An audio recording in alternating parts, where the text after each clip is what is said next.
ನಾನಿಲ್ಲಿ 1 ಡಜನ್ ಬಾಳೆಹಣ್ಣನ್ನು ತಗೊಂಡಿದ್ದೀನಿ. ಈ ಥರ ಬಾಳೆಹಣ್ಣಾದರೂ ತೊಗೊಳ್ಳಿ ಅಥವಾ ಪಚ್ಚ ಬಾಳೆಹಣ್ಣು ಬರುತ್ತಲ್ವ ಅದಾದ್ರೂ ತೊಗೊಳ್ಳಿ.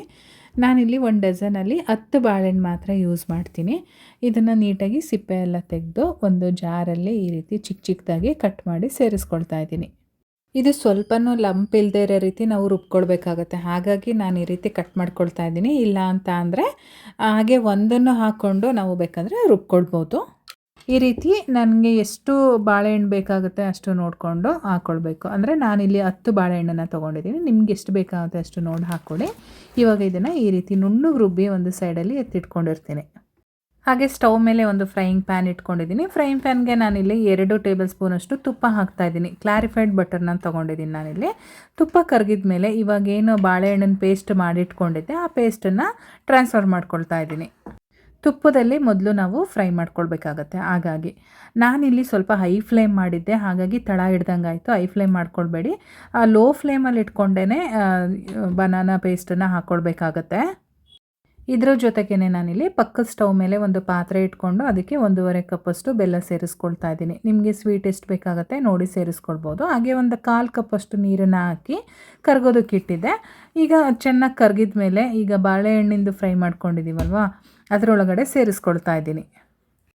ಈ ಬೆಲ್ಲದಲ್ಲಿ ಯಾವುದೇ ರೀತಿಯಾದ ಇಂಪ್ಯೂರಿಟೀಸ್ ಇರಲಿಲ್ಲ, ಹಾಗಾಗಿ ನಾನು ಡೈರೆಕ್ಟಾಗಿ ಹಾಕ್ಕೊಂಡಿದ್ದೀನಿ. ನಿಮಗೇನಾದರೂ ಆ ರೀತಿ ವೇಸ್ಟೇಜ್ ಇದೆ ಬೆಲ್ಲದಲ್ಲಿ ಅಂತ ಅನಿಸಿದ್ರೆ ನೀವು ಶೋಧಿಸ್ಕೊಂಡು ಹಾಕ್ಕೊಳ್ಬೋದು. ಇವಾಗ ಆ ಬೆಲ್ಲದ ನೀರು ಏನು ಹಾಕಿದ್ದೀವಿ ಅದ್ರ ಜೊತೆ ಬಾಳೆಹಣ್ಣಿನ ಪೇಸ್ಟು ಚೆನ್ನಾಗಿ ಹೊಂದ್ಕೊಳ್ಬೇಕು. ಆ ರೀತಿಯಾಗಿ ಮಿಕ್ಸ್ ಮಾಡ್ಕೊಳ್ಬೇಕಾಗತ್ತೆ. ಈ ರೆಸಿಪಿ ಬಂದು ಕೇರಳದಲ್ಲಿ ತುಂಬಾ ಫೇಮಸ್ಸು.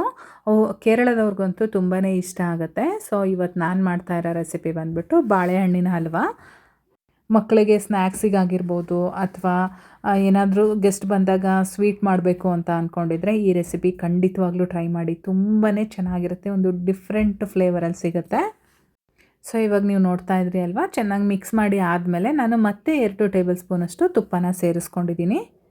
ನಮ್ಮ ಮನೆಯಲ್ಲಿ ಕ್ಲಾರಿಫೈಡ್ ಬಟರ್ ಇತ್ತು ಅಂತ ಹೇಳ್ಬಿಟ್ಟು ನಾನು ಅದನ್ನು ಯೂಸ್ ಮಾಡಿದ್ದೀನಿ. ಅದನ್ನೇ ಹಾಕಬೇಕು ಅಂತ ಏನಿಲ್ಲ. ನಿಮ್ಮ ಮನೆಯಲ್ಲಿ ಮಸಾಲೆ ತುಪ್ಪ ಇದ್ದರೆ ಅದನ್ನು ಕೂಡ ಸೇರಿಸ್ಕೊಳ್ಬೋದು.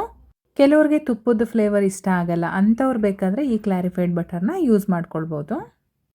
ಸೊ ಇವಾಗ ಚೆನ್ನಾಗಿ ಫ್ರೈ ಮಾಡ್ತಾ ಮಾಡ್ತಾ ಕಲರ್ ಕೂಡ ಸ್ವಲ್ಪ ಚೇಂಜ್ ಆಗಿದೆ. ಈ ಟೈಮಲ್ಲಿ ನಾನು ಮತ್ತೆ 2 ಟೇಬಲ್ ಸ್ಪೂನಷ್ಟು ತುಪ್ಪನ ಸೇರಿಸ್ಕೊಳ್ತಾ ಇದ್ದೀನಿ. ತುಪ್ಪ ಸೇರಿಸಿದ ಮೇಲೆ ಮತ್ತೆ ಚೆನ್ನಾಗಿ ಮಿಕ್ಸ್ ಮಾಡಬೇಕು. ಇವಾಗ ಏನದು ತೆಳುವಾಗಿದೆ ಅಲ್ವಾ ಅದೆಲ್ಲ ಗಟ್ಟಿಯಾಗಿ ತಳ ಬಿಟ್ಟು ಬರಬೇಕು, ಅಲ್ಲಿವರೆಗೂ ನಾವು ಫ್ರೈ ಮಾಡ್ಕೊಳ್ಬೇಕಾಗತ್ತೆ. ಇವಾಗ ನಾನು ಇದಕ್ಕೆ ಒಂದು 3ರಿಂದ 4 ಡ್ರಾಪಷ್ಟು ವೆನಿಲಾ ಎಸೆನ್ಸ್ನ ಆ್ಯಡ್ ಮಾಡ್ತಾ ಇದ್ದೀನಿ.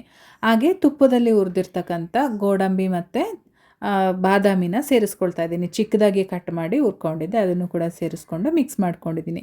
ಇಲ್ಲಿ ವೆನಿಲಾ ಎಸೆನ್ಸ್ನೇ ಹಾಕಬೇಕು ಅಂತ ಏನಿಲ್ಲ, ನಿಮ್ಮ ಹತ್ರ ಏಲಕ್ಕಿ ಪೌಡರ್ ಇದ್ದರೆ ಅದನ್ನು ಕೂಡ ಸೇರಿಸ್ಬೋದು. ಫ್ಲೇವರ್ ತುಂಬಾ ಚೆನ್ನಾಗಿ ಬರುತ್ತೆ. ನಾನು ವೆನಿಲಾ ಎಸೆನ್ಸ್ ಆ್ಯಡ್ ಮಾಡಿದರೆ ಆ ಸ್ಮೆಲ್ಗೆ ಮಕ್ಕಳು ಇಷ್ಟಪಡ್ತಾರೆ ಅಂತೇಳ್ಬಿಟ್ಟು ಆ ರೀತಿ ಡಿಫ್ರೆಂಟಾಗಿ ಹಾಕಿದ್ದೀನಿ. ಹಾಗೆ ನಾನಿಲ್ಲಿ ಫೈನಲಾಗಿ ಮತ್ತೆ 1.5 ಟೇಬಲ್ ಸ್ಪೂನಷ್ಟು ತುಪ್ಪನ ಸೇರಿಸ್ಕೊಳ್ತಾ ಇದ್ದೀನಿ. ತುಪ್ಪ ನೋಡಿ ಹಾಕ್ಕೊಳ್ಳಿ, ನಿಮಗೆ ಎಷ್ಟು ಬೇಕಾಗುತ್ತೆ ಅಷ್ಟು. ಟೋಟಲಾಗಿ ನಾನಿಲ್ಲೊಂದು ಅರ್ಧ ಕಪ್ಗಿಂತನೂ ಸ್ವಲ್ಪ ಜಾಸ್ತಿನೇ ಸೇರಿಸಿದ್ದೀನಿ. ಇವಾಗ ಎಲ್ಲವುದು ಕೂಡ ಹಾಕಿ ಆಗಿದೆ ಇಂಗ್ರೀಡಿಯೆಂಟ್ಸು ಚೆನ್ನಾಗಿ ಫ್ರೈ ಮಾಡ್ಕೊಳ್ಬೇಕು. ಅದು ತಳ ಬಿಟ್ಟು ಬರೋಕ್ಕೆ ಶುರು ಮಾಡಿದ ಮೇಲೆ ನಾವು ಹಾಕಿರ್ತಕ್ಕಂಥ ತುಪ್ಪ ಕೂಡ ಸೈಡಲ್ಲಿ ಬಿಡೋಕ್ಕೆ ಸ್ಟಾರ್ಟ್ ಆಗುತ್ತೆ. ವಯಸ್ಸಾಗಿರೋರಿಗೆ ಕೊಟ್ಟರಂತೂ ಒಂದು ಟ್ರೆಡಿಷನಲ್ ಫುಡ್ಡು ತುಂಬಾ ಇಷ್ಟಪಟ್ಟು ತಿಂತಾರೆ. ಅಲ್ಲಿಲ್ಲದೆ ಇರೋರಿಗೂ ಕೂಡ ತುಂಬಾ ಈಸಿ ಆಗುತ್ತೆ ತಿನ್ನೋದಕ್ಕೆ, ಏಕೆಂದರೆ ಅಷ್ಟು ಸಾಫ್ಟಾಗಿ ಬರುತ್ತೆ ಈ ಹಲ್ವಾ. ಹಾಗಾಗಿ ಸೊ ಇವಾಗ ನೀವು ನೋಡ್ತಾ ಇರ್ಬೋದು ನೀಟಾಗಿ ತಳ ಬಿಟ್ಟು ಬರ್ತಾಯಿದೆ, ಹಾಗೆ ಸೈಡಲ್ಲಿ ತುಪ್ಪ ಕೂಡ ಬಿಡ್ತಾ ಇದೆ. ಇವಾಗ ರೆಡಿಯಾಗಿದೆ. ತುಪ್ಪ ಸವರಿರ್ತಕ್ಕಂಥ ಒಂದು ಟ್ರೇನ ರೆಡಿ ಮಾಡ್ಕೊಂಡಿದ್ದೀನಿ. ಆ ಟ್ರೇನ್ಗೆ ಈ ಏನು ರೆಡಿಯಾಗಿದೆ ಇದನ್ನು ಟ್ರಾನ್ಸ್ಫರ್ ಮಾಡ್ಕೊಳ್ತಾ ಇದ್ದೀನಿ. ಕಂಪ್ಲೀಟಾಗಿ ಎಲ್ಲದೂ ಕೂಡ ಟ್ರಾನ್ಸ್ಫರ್ ಆಗಿದೆ. ಎಲ್ಲೂ ಕೂಡ ನೋಡಿ ತಳ ಹಿಡ್ದಿಲ್ಲ, ನೀಟಾಗಿ ಬಂದಿದೆ, ತುಪ್ಪ ಎಲ್ಲ ನೀಟಾಗಿ ಬಿಟ್ಕೊಂಡಿದೆ. ಇವಾಗ ಇದನ್ನು ನಾವು ಈವನ್ನಾಗಿ ಸ್ಪ್ರೆಡ್ ಮಾಡ್ಕೊಳ್ಬೇಕು. ನೀವು ಕೂಡ ಒಮ್ಮೆ ಮನೆಯಲ್ಲಿ ಈ ರೀತಿಯಾಗಿರ್ತಕ್ಕಂಥ ಒಂದು ಹಲ್ವಾನ ಮಾಡಿಕೊಡಿ, ಎಲ್ರಿಗೂ ಕೂಡ ಇಷ್ಟ ಆಗುತ್ತೆ. ನೀವು ಹೀಗೆ ಡೈರೆಕ್ಟಾಗಿ ತಿಂತೀರಾ ಅಂತ ಅಂದರೆ ಕೋಲ್ಡ್ ಆದಮೇಲೆ ಡೈರೆಕ್ಟಾಗಿ ಒಂದು ಸ್ಪೂನ್ ಸಹಾಯದಿಂದ ತಿನ್ಕೊಳ್ಬೋದು. ಅಥವಾ ಸ್ವಲ್ಪ ಪೀಸಸ್ ಮಾಡ್ಕೋತೀರಾ ಅಂತ ಅಂದರೆ ಫ್ರಿಜ್ಜಲ್ಲಿ ಒಂದು 4 ಅವರ್ಸ್ ಇಡಬೇಕಾಗತ್ತೆ. ಇವಾಗ ನಾನು ಫ್ರಿಜ್ಜಲ್ಲಿ ಒಂದು 4 ಅವರ್ಸ್ ಇಡ್ತೀನಿ. 4 ಅವರ್ಸ್ ಆದಮೇಲೆ ಇಲ್ಲಿ ಓಪನ್ ಮಾಡಿದ್ದೀನಿ. ತುಪ್ಪ ಎಲ್ಲ ಯಾವ ರೀತಿ ಗಟ್ಟಿಯಾಗಿದೆ ಅಂತೇಳಿ ನೀವು ಇಲ್ಲಿ ನೋಡ್ತಾ ಇರ್ಬೋದು. ನಮಗೆ ಯಾವ ಸೈಜಲ್ಲಿ ಬೇಕೋ ಆ ಸೈಜಲ್ಲಿ ಈ ರೀತಿಯಾಗಿ ಕಟ್ ಮಾಡಿಕೊಂಡ್ರೆ ಆಯಿತು. ತುಂಬಾ ಸಾಫ್ಟಾಗಿ ಬಾಯಲ್ಲಿಟ್ಟರೆ ಕರಗೋಗೋ ಅಷ್ಟು ಮೃದುವಾಗಿರುತ್ತೆ. ನೀವು ಕೂಡ ಒಮ್ಮೆ ಮಾಡಿ.